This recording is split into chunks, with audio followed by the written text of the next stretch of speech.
Is Society Dead? Andrew Sullivan. A reading of the lesson. Society in what sense?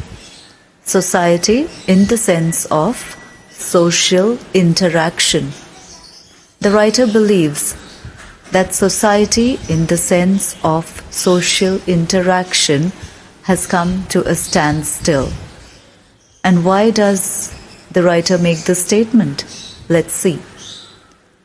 I was visiting New York last week and noticed something I'd never thought I'd say about the city. Yes, nightlife is pretty much dead, and I am in no way the first to notice that. But day life, that insane mishmash of yells, chatter, hustle, chutzpah was a little different. It was quieter. Manhattan's downtown is now a Disney-like string of malls, riverside parks, and pretty upper-middle-class villages. But there was something else. And as I looked across the throngs on the pavements, I began to see why. Now we'll get an explanation for why the writer believes that society is dead. It's actually what we are witnessing around us now. There were little white wires hanging down from their ears or tucked into pockets, purses or jackets. The eyes were a little vacant. Each was in his or her own musical world, walking to their soundtrack, stars in their own music video, almost oblivious to the world around them. These are the iPod people. The iPod people, the people who are so lost in the virtual world that the real world doesn't matter at all. Even without the white wires, you can tell who they are. They walk down the street in their own MP3 cocoon, bumping into others, deaf to small social cues, shutting out anyone not in their bubble. Which bubble? The bubble of the virtual world. Every now and again, some start unconsciously emitting strange, tuneless squawks, like badly tuned radio, and their fingers snap or their arms twitch to some strange, soundless rhythm. When others say, "Excuse me," there's no response. "Hi," ditto. It's strange to be among so many people and hear so little, except that each one is hearing so much. Hearing so much in what sense? Hearing so much in the sense of hearing things using your earphones or headphones or those white or pink or red or blue wires, whatever color. There's a lot of variety now. Yes, I might as well own up, I am one of them. I witnessed the glazed New York looks through my own glazed pupils, my white wires peeping out of my ears.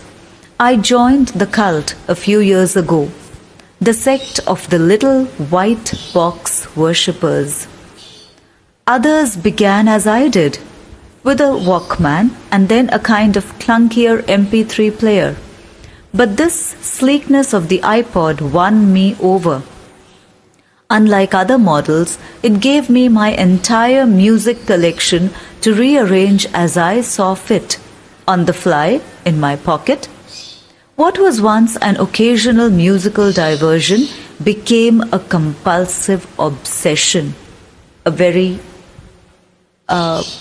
nicely written sentence, should I say, conveys the thought very clearly. An occasional music diversion which became a compulsive obsession. Now, compulsive obsession not with respect to listening to music alone.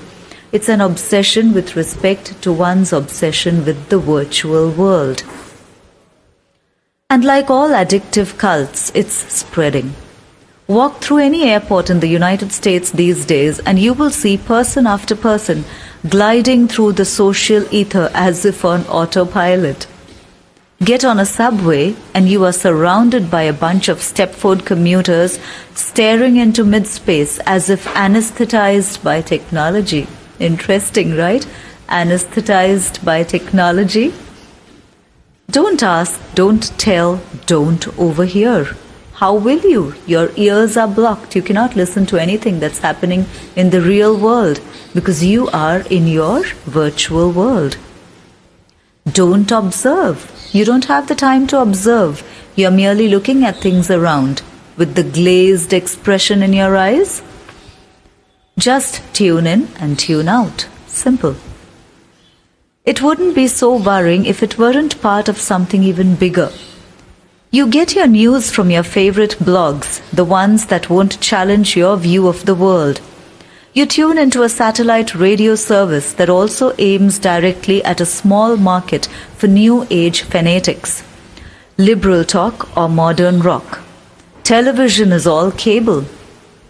Your cell phones can receive email feeds of your favorite blogger's latest thoughts seconds after he has posted them, or get sports scores for your team. Technology has given us a universe entirely for ourselves. Again, a very important idea. Technology has given us a universe entirely for ourselves, meaning you only watch, you only listen to what you like. You are not accommodating another person's like or another person's opinion. It's your interest alone. Technology has given us a universe entirely for ourselves. The serendipity of meeting a new stranger, hearing a piece of music we would never choose for ourselves, or an opinion that might force us to change our mind about something, are all effectively banished. You don't have the inclination, you don't have the patience to listen to another person or accommodate another person's point of view. You want to be lost, or you want to only listen to what you want. Atomization by little white boxes and cell phones. Again, very interesting. Atomization, isolation by little white boxes and cell phones. Society without the social. This is what I said. When the writer wonders, is society dead? The fact that is being pondered on, or what the writer wishes to convey, is that the social element in society is missing. What is society without interaction? Without interaction in the real world, not in the virtual world. Others who are chosen, not met at random. When you're traveling, nowadays you don't have the time to speak to the person sitting next to you because you are lost in your own world. Previously, when we traveled by train or bus or whatever, if there was someone sitting next to you or before you, there was always a kind of social interaction. That is what we find missing now. Human beings have never lived like this before.